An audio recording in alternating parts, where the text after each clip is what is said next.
At tayo ngay biglang nag-crave sa ramen kaya dali-dali tayong gumawa ng DIY ramen dito sa bahay.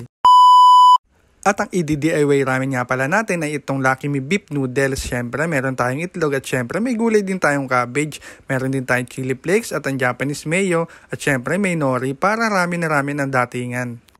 First una natin gagawin, magpakulo tayo ng tubig para sa ating noodles. Diyan natin lulutuin yung ating noodles.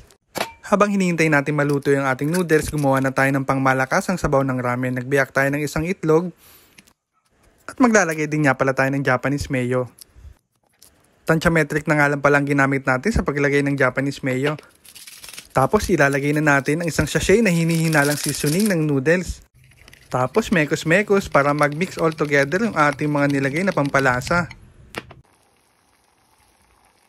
Medyo half cook lang pala yung noodles para hindi malata. Tapos ayan, ilalagay na nga pala natin sa mangkok yung ating noodles. At sa pagdagdag ng sabaw ng ating ramen, tansya-tansya na lang din ang ginawa natin kasi hahanapin natin yung timplang gusto natin.